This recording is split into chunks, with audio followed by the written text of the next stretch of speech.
So yeah, I think revisiting content is crucial, and it doesn't sound like a secret strategy, but I think a lot of people don't do it, and it's hugely impactful. I mean, we've seen you update a piece of content, update the data on it, and almost instantly it always jumps in rankings. So yeah, I think creating a system to make sure you're checking those old pieces, seeing what you can optimize for, and spending time on that is hugely impactful, and one of my favorite SEO strategies that might not be used as much. I think going out and building 100 links to your most important page probably has much less of an impact than it would back in 2012 and the couple of years after that. Building backlinks to your site in general doesn't have to be to your money pages. Building up your domain authority and really driving brand awareness more than anything is kind of crucial to SEO now. And I think more important, especially with AI coming in, definitely changing the search results real estate a lot with the AI generated answers at the top of posts. I think to compete for that landscape, you're going to have a known brand. And I don't think that comes from, buying links or building a ton of spammy links. I think you really need to have links that are about your brand.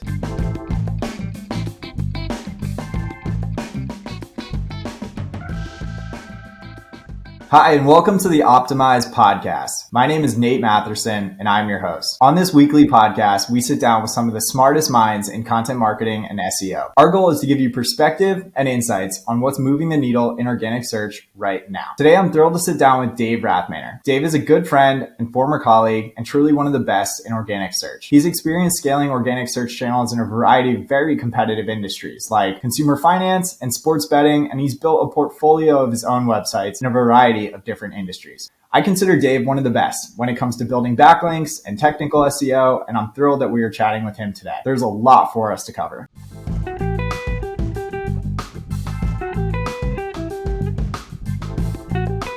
This episode of the Optimized Podcast is brought to you by Positional.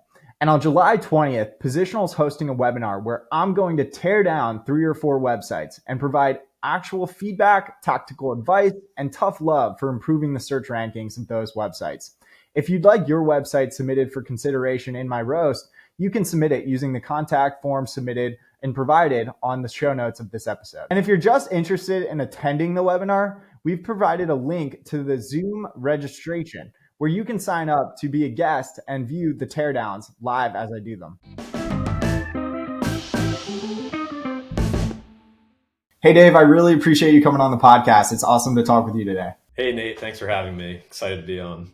Yeah, there's a lot for us to cover, and I'm really excited to do this episode. Hopefully, we can talk about everything from link building to technical SEO and scaling websites in competitive industries. And then I definitely want to get your thoughts on how content marketing and search is changing from here. But first, I'd love to hear about your journey. How did you get into content marketing and SEO? Actually, I got into content and SEO by working with you.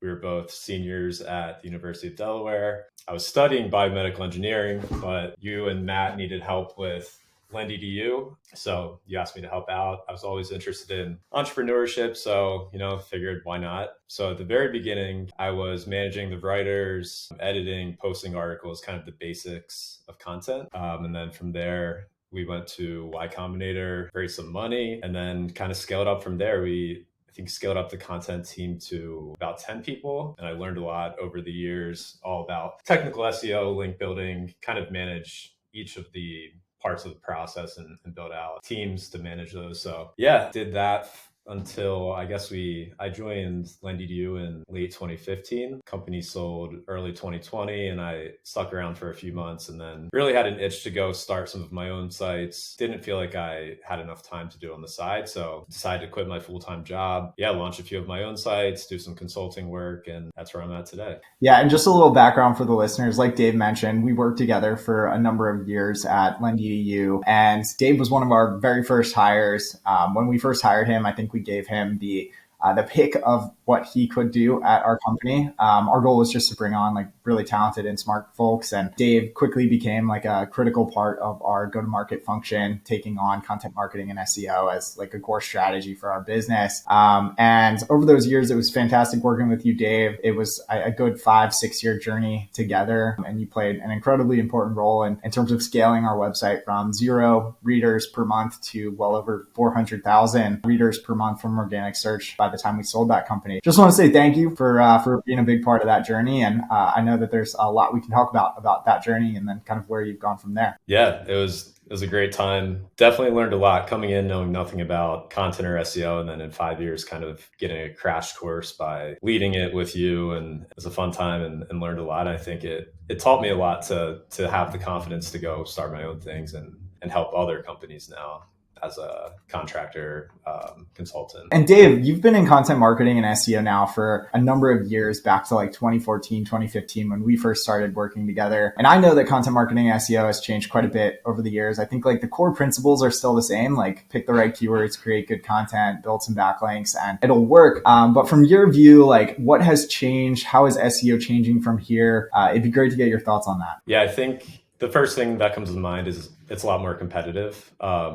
Both in terms of the sites that are competing for the keywords, as well as how good your content has to be. More recently, maybe in the past 3 years or so, 4 years, a lot of large publishers have gotten into at least into the affiliate marketing space. So like with Lendy.u, we saw Forbes and US News, and I think even like CNBC start producing content about the best student loans, best personal loans, which is difficult because they have such a high domain rating. They can just immediately compete on a lot of those keywords, even if they don't really have any other relevant content to them. And then in terms of content itself, I think when we first started, you could kind of just put out the longest piece of content that covered as much as possible, was as long as possible, and frankly, a lot of fluff content and rank well. And I think now you really have to serve the user's intent. No more including big like fluff intros to articles or, just irrelevant things that people aren't interested in. I think Google's gotten good at figuring out what people want and then serving them truly the best content that can quickly answer their question. So I think that's a big change. And then of course, like the changing SERP real estate, we saw featured snippets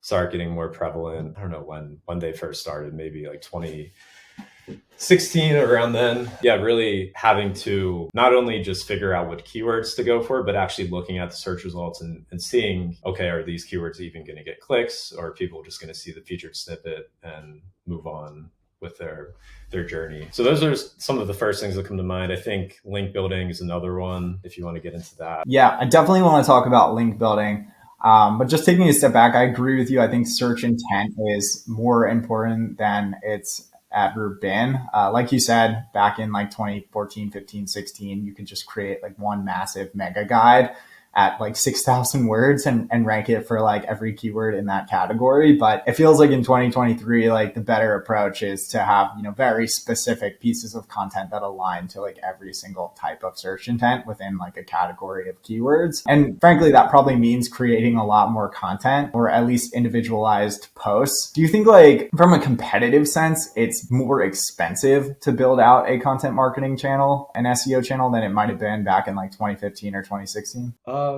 That's a good question. I think so, just because you need, I think, better content, and that usually means better writers, which costs more. And then also, using optimization tools like Positional that can really actually move the needle on content is also a big part of my strategy, and I know a lot of people's strategy. So instead of just finding a keyword, kind of stuffing all the related keywords into an article and publishing it, yeah, you have to, like you said, produce more content, hopefully shorter articles, but yeah, also a lot of tools to help optimize the content and really give it the best chance of ranking. Yeah, I agree with you. And I appreciate the product plug. SEO and content marketing has definitely gotten more data driven. I think over the years, I think SEO and content is definitely like an art and a science. And the art in it is, creating fantastic pieces of content. And then the science is like tweaking and editing those posts and then doing everything right from a technical SEO standpoint to make sure that those pieces actually rank well. I'm curious, the content you create,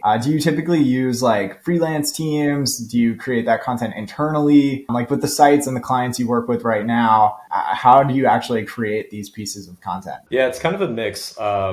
For my main site I'm working on, Odds Assist, it's a sports betting affiliate site. I use an agency that writes a lot of the content. I still handle the outlining process, which I think is the most crucial to the final quality of the article and giving it the best chance of ranking. Not only what's included, but in what order. I create really in-depth outlines for all of the content I create, pretty much going over each section that should be included as well as what should be included in the section.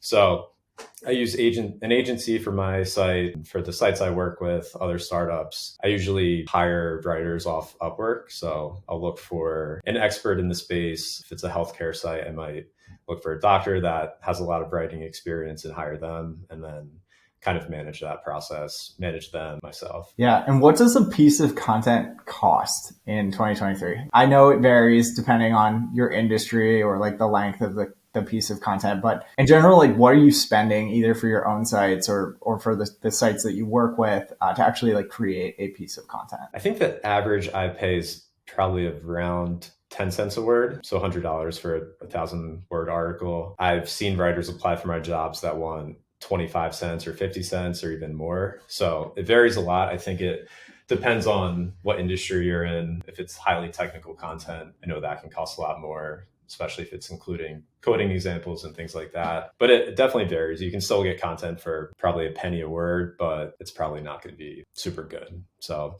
yeah, I think around 10 cents a word is the average I pay, but I wouldn't be surprised if people are paying a lot more. Yeah. One of the biggest mistakes that I see startups make is they'll publish a lot of like really crappy content really quickly up front. And I think to a degree, we may have done this at Lend.edu. Like you probably remember back in like 2016, 2017, 2018, I think we like threw away a lot of the content that we had already published on our site and then like republished it and rewrote it. Basically, essentially built these articles again from scratch. In terms of improving content that's already on your website or like revisiting and reworking previously published content, is that something that you spend a lot of time thinking about in your sites and the customers that you work with? Yeah, definitely. I've kind of systems built out that based on how important the article is, how much traffic it gets or how much revenue it drives. It's a system to revisit that content later on, to update it. And sometimes, it's as simple as making a few tweaks here and there, maybe changing 10% or less of the content. And then in other cases, it might be, redoing half the article or adding a lot of new content. So yeah, I think revisiting content is crucial, and doesn't sound like a kind of like a secret strategy, but I think a lot of people don't do it, and it's hugely impactful. We've seen you update a piece of content, update the data on it, and almost instantly it always jumps into rankings. So yeah, I think creating a system to make sure you're checking those old pieces, seeing what you can optimize for, and spending time on that is hugely impactful, and one of my favorite SEO strategies that might not be used as much. Yeah, I totally agree. Especially with our customers, they'll have published 50 or 100 pieces over the last like 2 or 3 years, and then maybe like a new person will come into that role and have like this portfolio of previously published content that they had never touched before, and it almost feels to them as like a different website. But like one of the first tips I always give them is go back to that previously published content, see what's already ranking, see if we can improve those rankings by updating and optimizing those pieces. Because for one, it's going to be a lot cheaper, I think, right, to go back and improve what's already on your website versus going and creating like brand new pieces of content. Definitely. Yeah. Yeah. Because when I optimize posts, I'll usually just handle it myself, mainly because I want to look at the data, look at Search Console, see what it's ranking for, see what maybe I could serve the intent for specific keywords better on that page. And then also like if you see a page is ranking, like 4th page or lower for a keyword, that gets a lot of volume, that isn't exactly related to the topic, that could be a sign that that's a good new article to get made. So yeah, definitely revisit old content regularly, update the date.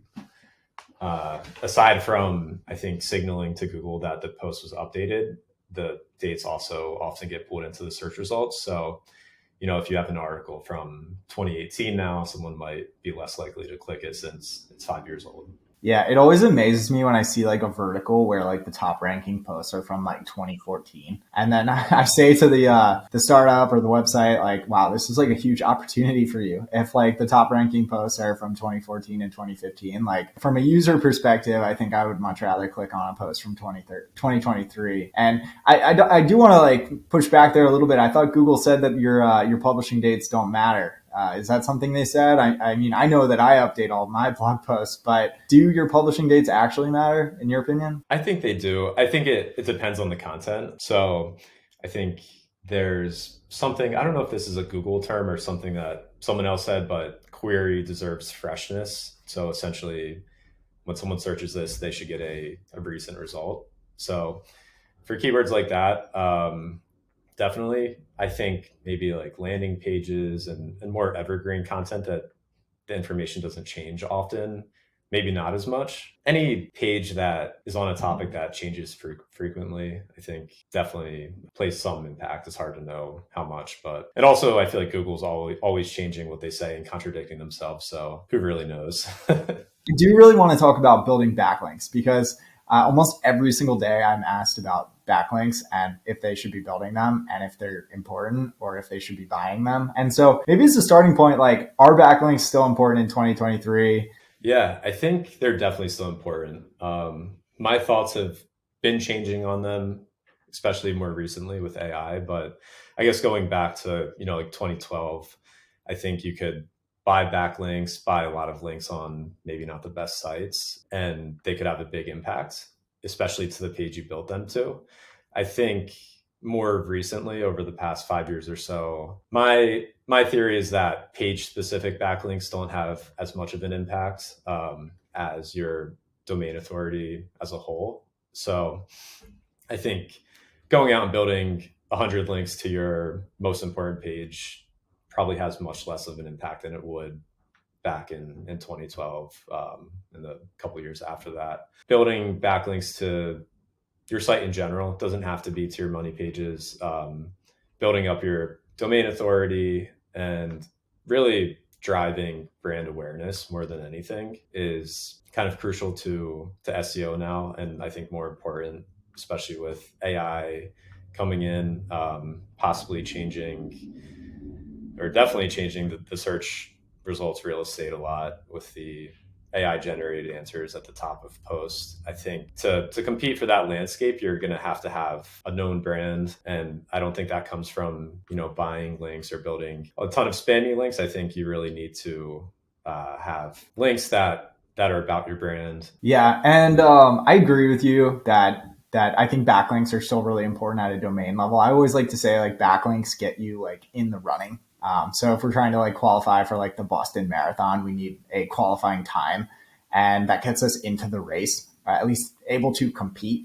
And I think at like domain level, building some backlinks gets you into that race with a qualifying time. But I agree with you that like building backlinks to a specific page, you can't move the needle maybe quite as well as you could, 5 or 6 years ago. At least in 2023, I probably wouldn't focus as much on specific pages myself and just focus on our domain as you described. And as far as buying backlinks goes, there's like a few things I want to unpack here. The first is like unknowingly buying backlinks. Like I'll see a lot of startups like hire these like link building agencies who are effectively just going out and buying backlinks for them, and the startup actually doesn't know it. Like, would you ever work with like a link building agency? Me personally, I would like to own it internally. I definitely like to look at the sites that I'll be getting links on or the sites that I'm trying to build links on, if it's through outreach or another method. So wouldn't recommend just hiring an agency and letting them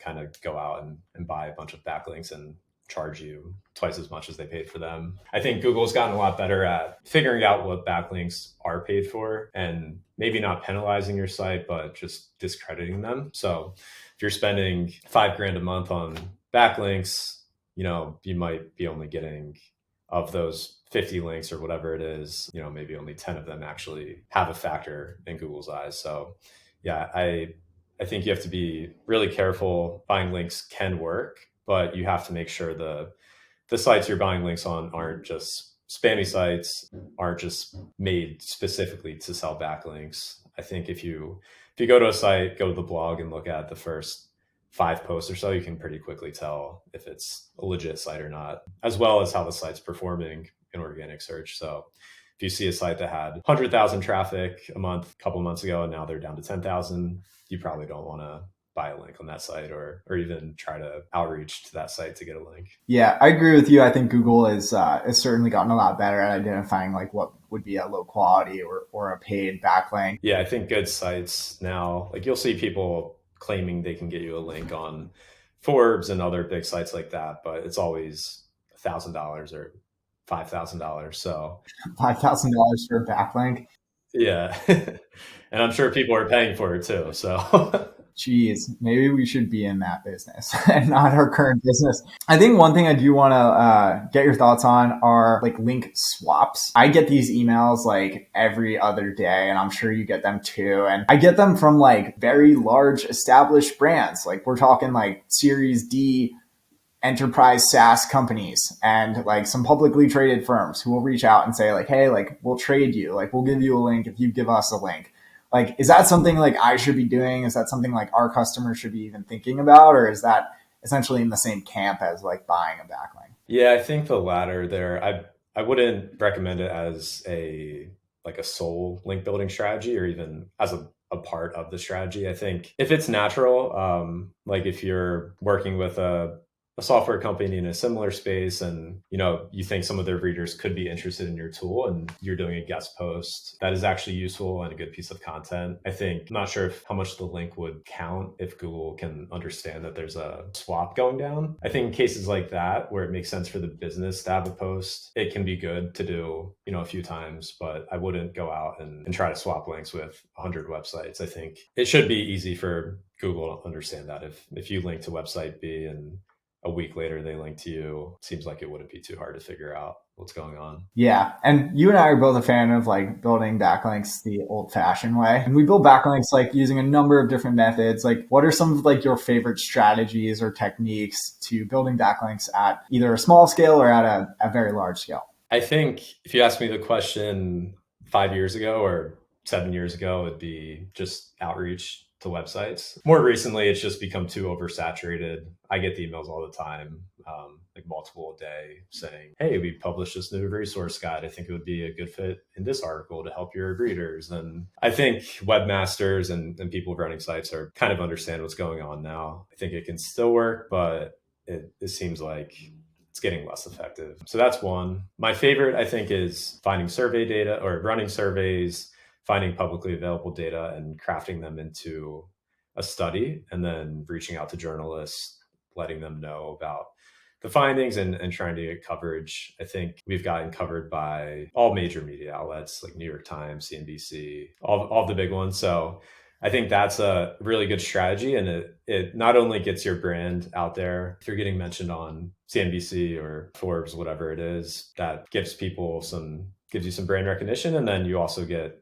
a super strong backlink to your site. So I think that's my favorite. I haven't done much of that myself lately. I haven't actually really spent much time at all building links over the past year. I think when I do start scaling up link building, that'll be the main strategy there. And they're super natural. Like you're telling a good story about your product, your brand, your data, and it's helpful from both like a brand perspective and also you build those highly topical and powerful backlinks. Like you mentioned like you can get data from a variety of different sources. But in terms of like finding data, like are there some examples of like free data sources or like data that you've gotten in the past that you've been able to use to tell like a good story about like your product or your industry? Yeah, I think the one that comes to mind is the Census Bureau data. We did a lot of studies with that. You can get a lot of information about where people are living, how much they make, things like that. And then the FBI crime database we use quite a bit. There's a lot of sources out there, a lot of government sources, but yeah, there's a lot of free data out there you can use. And often the reason people aren't covering them, aren't writing a story about the FBI crime database or the Census Bureau is it's hard to navigate. So it's not only finding the data, but figuring out how to get it into a digestible format that makes for an interesting story. So really going through, seeing what's available and picking out what you think will be interesting. And I love reminiscing with you. There are a couple that came to mind for me. One was the lottery ticket study that we would do every year. We would see like which states spent the most money on lottery tickets. And every time there was like a big like Mega Millions or like Powerball drawing, like we would pick up like additional backlinks as people would go and like source our study that we had created, where like the average American or the average person in New Jersey spends, $500 a year or something like that on lottery tickets. But that kind of brings me to another point. In my experience, I think the data-driven studies that worked the best was when we like took data and we tapped into a topic that people were already talking about. Like we knew that like reporters were writing about these topics, and we just needed to give them like interesting data to like inject into their articles. Do you have any thoughts on like how we told those stories, or how we incorporated like our data into those narratives that journalists were already wanting to write about? I think just paying attention to the news cycle is key. Like if there's an announcement about student loan forgiveness restarting, running a survey to student loan borrowers and asking them what their plans are, things like that, I think is really the key to success with data-driven studies. We definitely did it, but it's a bit harder to write a study and craft a story that isn't relevant in the news.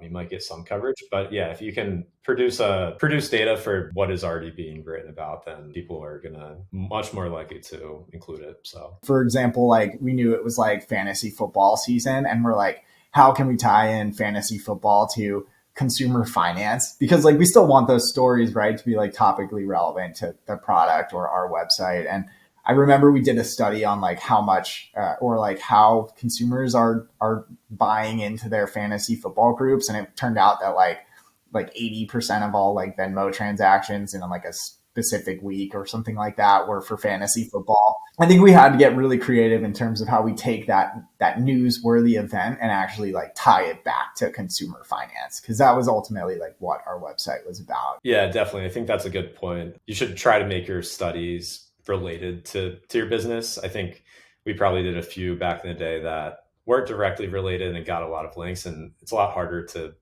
judge how those links impact the rest of your pages. But yeah, if you can tie it back to the industry you're in, I think that's always a good move. And if you're getting coverage about a study that's related to finance, for example, I think in theory could help your finance content. I think I remember one of those like unrelated data-driven studies that we did that when it ended up going like viral. We did a study on should you be using Tinder or Bumble to ultimately like find your life partner?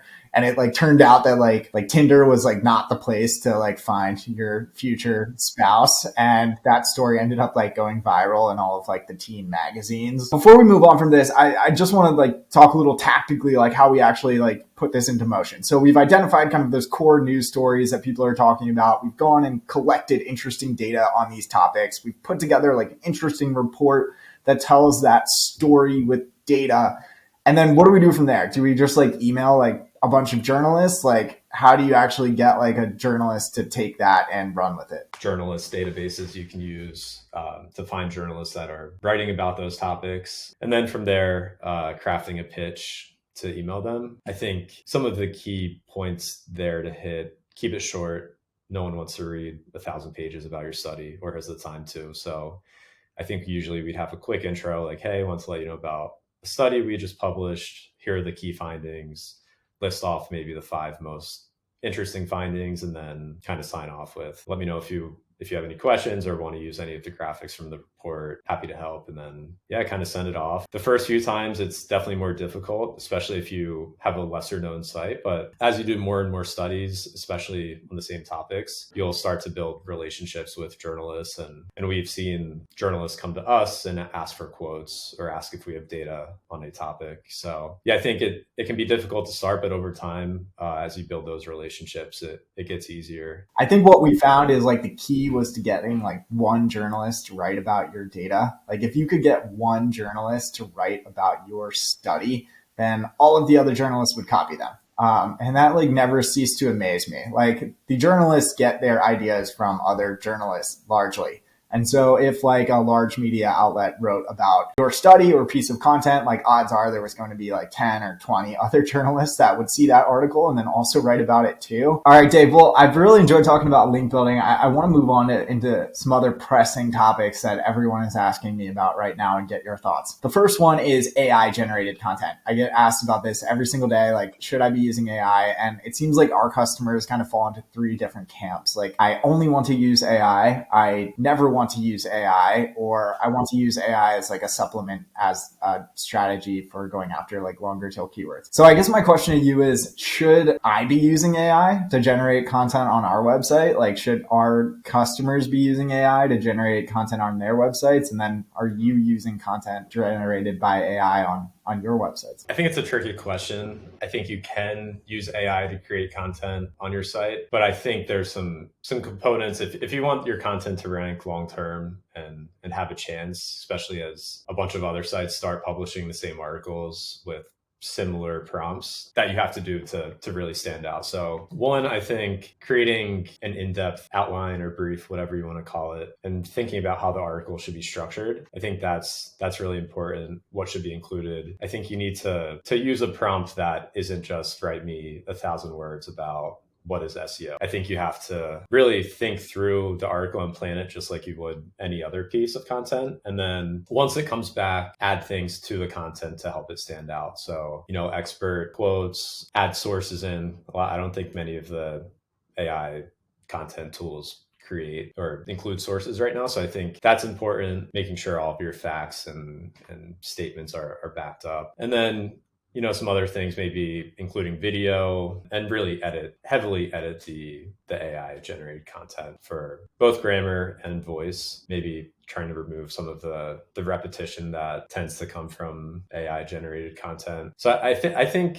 it can be a viable strategy. I think there's a lot more work than just, like I said, give me 1,000 words on this topic and then publishing it. I've seen sites that have published thousands of articles, in the matter of a few days. And it does work sometimes, but almost always after a few months, you just see like a steep drop in their organic traffic. So I think it can be used. You just have to be smart about it and put in more work than other people that are using it. I think a good kind of quality check is your content as good or better than what's already ranking. And I think just entering in simple prompts and not really putting much other work into those articles, the answer will almost always be no. So yeah, really spending a lot of time on the content. I agree with you. I've seen like a few sites go 0 to 100 with AI, and it seems to work quite well for like a couple months and then doesn't work as well. I've also seen sites experience like a lot of indexing challenges just to the sheer volume of content they're creating. Like, I kid you not, like I talked with a company that created 400,000 posts with AI and published them all at one time.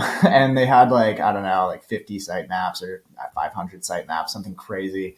And like none of the content was getting indexed. So I'd have to think too, if you are using AI as a way to like scale up content creation, like you probably don't want to go like 0 to 400,000 posts. Like you probably want to like ramp into it, right? Yeah, definitely. And I think a part of that is if you're really giving the content the time it deserves and figuring out how you can make it unique, that is going to be harder to scale. So starting slow, figuring out what needs to go into each article, and then kind of building systems to help scale that, whether that's extra people working on it or just being more efficient. And so I think it also, Dave, creates this interesting situation where if you are using AI to generate content and then Google is prioritizing like an AI response for a given search query, all of a sudden it's using AI to then show AI. So it's AI on AI. So I don't know. I don't know what to make of that. Like, I would think that Google probably wants to prioritize like original content into those like featured snippet ×5 boxes that they're showing now, possibly at the top of search results. So I think that Google probably wants to find interesting or original content and prioritize that over maybe just like the cookie cutter, like boilerplate, like evergreen pieces for a given topic. Does that make sense to you? Yeah, I think if ChatGPT or other services are using all the content that's already available to create this new content, it's just kind of reinforcing what's already out there. So yeah, I think including a unique perspective, expert opinions or advice in the articles, things like that can help you stand out and give you a better chance of getting some of that SERP real estate when there's AI generated answers. Yeah. And I'm certainly not like the anti-AI guy, but as like a content marketer in SEO, like we're already like paranoid enough. Like I'm already waking up every day, like making sure I didn't get like whacked in the most recent algorithm update. Like the last thing I want to do is introduce like another variable that keeps me up at night for like an hour longer. I don't know. We'll see where it goes from here. But I guess the last thing I'll say on this topic is that like AI generated content maybe isn't as new of a thing as people realize. Like if you go back to like when we first started in this business, like there was that whole concept of like spun content. And then Google rolled out like the series of like Panda, I believe, updates targeting like low quality or spun content at scale. And so it wouldn't surprise me if there was an algorithm update targeted at low quality AI generated content, because I think whether it's human generated or AI generated, Google's just in the business of not showing low quality content. So I think your point on using AI, as long as it's using AI to actually increase the quality of the content you create, then that does make a ton of sense to me. Yeah, definitely. And I think it depends a lot too what the content is. If it's a medical topic or something that really deserves an expert to be talking about it, or maybe like certain just really complex topics or controversial topics, AI might not be the best case. I can give you an example. So for odds assist, I've been rolling out, I have a tool that can pull in the odds from some sports books, and I've been rolling out articles about the odds of different futures events. So like the NFL MVP for next season or the MLB Cy Young winner. So I've been using AI to generate just the lists of like past winners, and then even a bit about like how the winners are selected, things like that, where I don't think the core of that page isn't that content. I think it could be helpful. Maybe some people read it, but for generating lists, I found that generating like food ideas and recipes, it's actually pretty good for. So I think certain things it makes sense for more than others. There's a lot of nuance in it, and I think the answer of whether AI generated content can work changes based on what industry you're in and what keywords you're going after. It's an ever-changing industry. I've been in this industry long enough to know that people have claimed that SEO is dead for a long time. Like it was dead in 2014, it was dead in 2016, it was dead in 2018. It seems like people are always saying that SEO is dead. And I know Google is rolling out like a large number of changes to some of the different categories in search. Is like SEO finally dead? Like, are we going to be out of jobs here sometime in the next couple of years? I'll say I'm more scared than I've ever been before, but I think there's certain things that AI can't replace or will take a long time at least to replace. So I think a lot of informational searches are going to produce a lot less clicks from the search results. If it's simple, straightforward answer, I think Google can display an AI generated result and kind of leave it at that. I think that's going to be tough for a lot of people that depend on those queries. But I think things like reviews, like in-depth, real reviews of products, whether it's a physical product and you're reviewing it with it in your hands on a video, or a digital product that you really go in depth and find the pros and cons of it, things like that. I think that'll be harder to replace. So if you're a site solely relying on informational keywords, I'd be a little scared and start kind of planning how to handle that. But I don't think it's that. I think SEO will exist in some form forever. I think a lot of people still want to go to a website and read about things. I don't think everyone's just going to automatically start using Google's suggested AI answers as their truth. So I think AI will always exist. It might eat into a chunk of the amount of people clicking on results, but I don't think SEO is dead. Yeah, Dave, I totally agree with you. I think that the new UX and UI of search will change the amount of traffic that publishers may get for certain queries or keywords. But it does seem like Google wants to prioritize the publishers. Like I think in that new UX UI that they've showcased, there's like 3 or 4 different publishers being featured at the top. And so I guess it becomes a game of like optimizing for those positions as well. Like you would optimize for a featured snippet. And I'm in the business of building products for content marketing and SEO teams. And so you can help me shape our product roadmap here. How can we build tools? Or do you have any thoughts on like how I can get my website included into that AI snippet at the top of the search result? I think a really cool tool would be something that returns what type of content is being included in that result. There's a really good example. I don't know if you subscribe to Kevin Indig, his newsletter, but he had a really good example where he was comparing the AI generated results to the actual search results. So seeing where those 3 articles that were included in the AI snippet, where they ranked for the keyword otherwise. I think the keyword was corporate business credit cards or corporate credit cards, something like that. And he found that one of the sites included ranked like 26 for the actual keyword, but was included in the AI result. And it was because they were the only one that had like the drawbacks of corporate credit cards.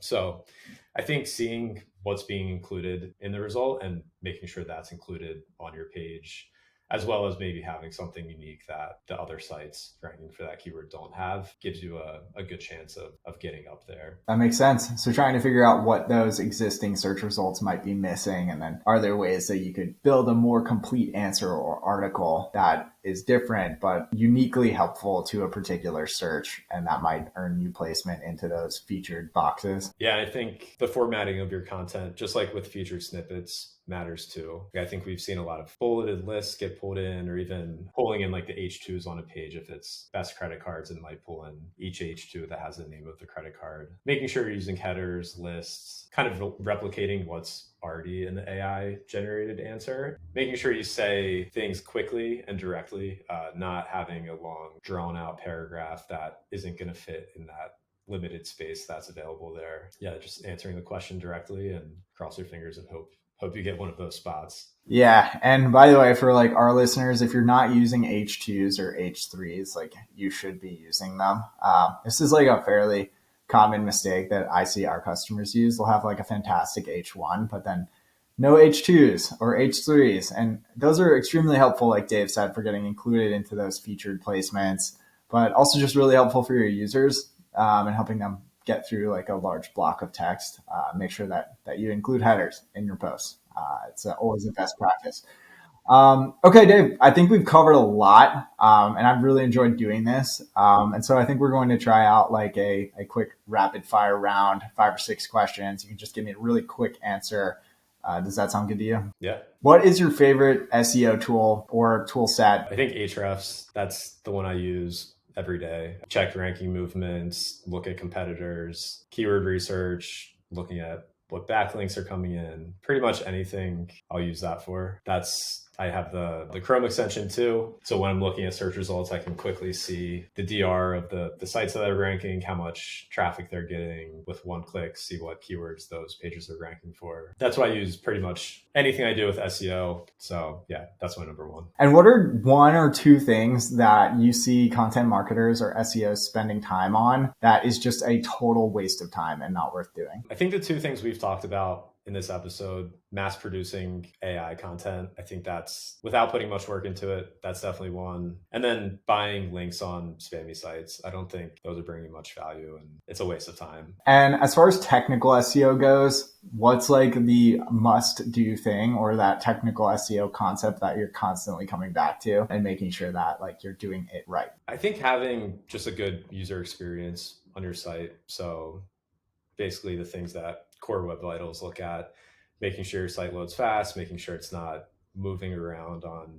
users as they try to scroll or click through. Yeah, I think having a good user experience is key. And I know that you've recently like sold one of your websites. I'd love to just like quickly hear how they valued it. Like, how did they decide how much money to give you? Primarily based on how much it currently earned. It was a little tricky because it recently had a big upswing in rankings and was getting a lot more traffic than previously. So I don't think I would have sold it unless that was factored in to the sale price. Having a higher monthly multiple than kind of what you normally see on marketplaces like Flippa or Empire Flippers. I think most sites are going for anywhere from 30 to 50x monthly profit. Yeah, I think with that recent growth, like factoring that into the multiple was really key. Yeah, Dave, as we've talked about, like content marketing SEO is changing quite rapidly. And also the UX UI search is changing. And I think that might press us to think about what other types of content we should be creating beyond just like your standard blog posts or landing pages. How are you thinking about the changing marketing landscape and maybe inbound in general as you think about building your websites and your brands from here into the future? For me, for my sites, the one thing I'm doing is trying to give people a reason to come back to the site. I think a lot of sites that are solely dependent on SEO kind of have readers come to their site, get their answer, maybe click through and buy something, but don't really come back to the site because they don't have a reason to. So some ways I think about doing that, and I think could apply to most industries, building tools, like helpful tools that people can use, building a newsletter. So capturing those people's emails that come onto your site, which could have been the only time. If you can get their email, you can remarket other offers to them, keep them engaged, keep them coming back to the site.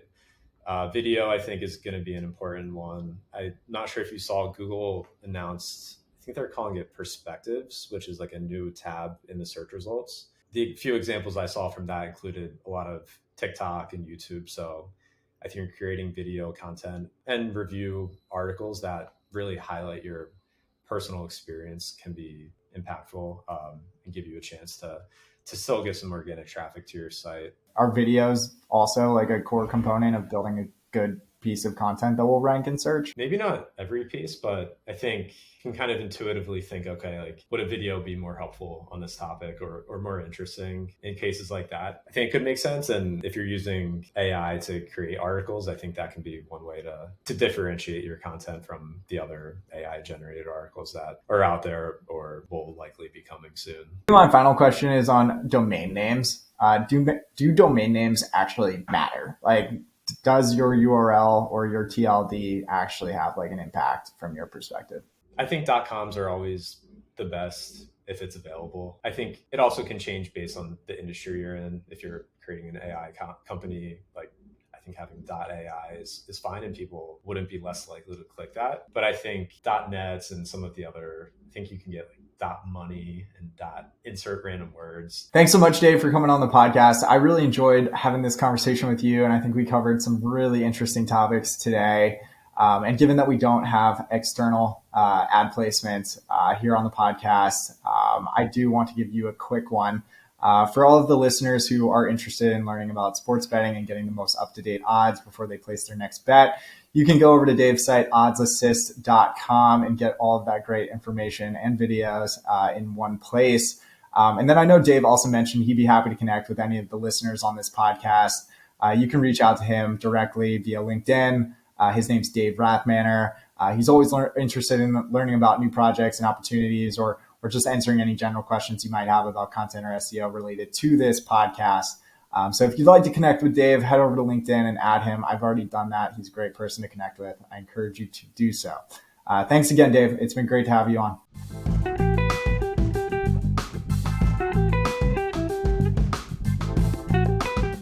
This episode of the Optimized Podcast is brought to you by a special sponsor. If you're anything like me, you've probably got a lot of content that's not very well optimized, and it can be a total pain in your butt to optimize it and ultimately get it to rank better in search. And that's what Positional does. Positional has an incredible tool set for everything from content optimization to technical SEO and planning your editorial calendar. And if you don't know by now, I'm one of the co-founders of Positional, and I'd love for you to check it out.